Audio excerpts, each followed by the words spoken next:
What is keratoconus and how can we treat it? Well, the eye uses lenses to focus light. The first lens is called the cornea. This is the clear window on the front part of the eye that you could put a contact lens on. The cornea is normally nice and round and smooth. Want to see something cool? Here's a scan we take of the cornea. You can think of this like a state park map. The blue is very flat like water, and the darker colors up to red are like a mountain range. A nice round cornea then should look like an island. You can see the blue water here and the island comes out of the sea with maybe some nice green grass in the middle. Astigmatism, on the other hand, you can think of like an island with a mountain range running through it. Here's another scan showing a cornea with astigmatism.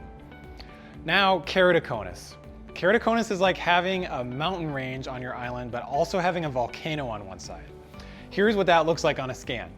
You can imagine this irregular surface makes vision pretty blurry, especially compared to that of the first normal cornea scan.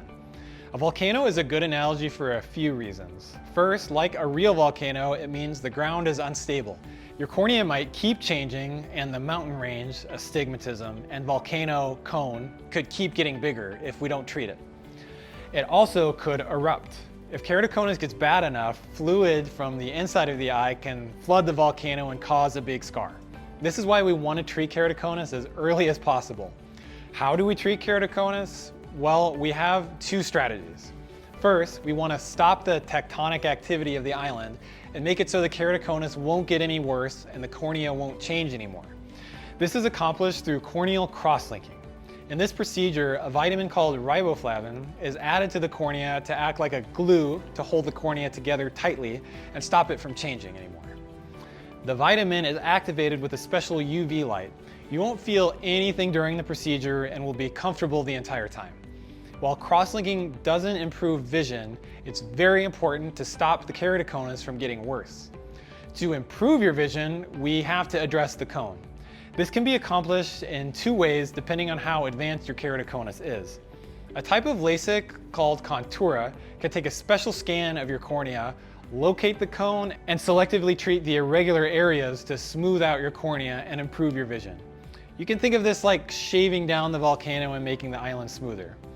This is often done in combination with cross-linking, usually only a day or so apart. For more advanced types of keratoconus, we can do a procedure called CTAK.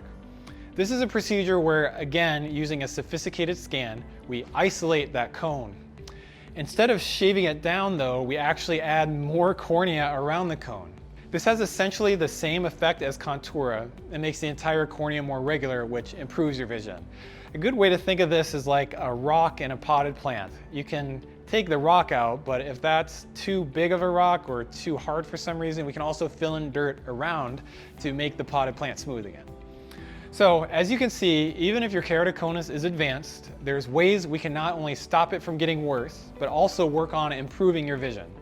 Not only is your uncorrected vision improved, but sometimes these procedures can even make it easier to fit specialty contact lenses. Even if you have keratoconus, you deserve new vision.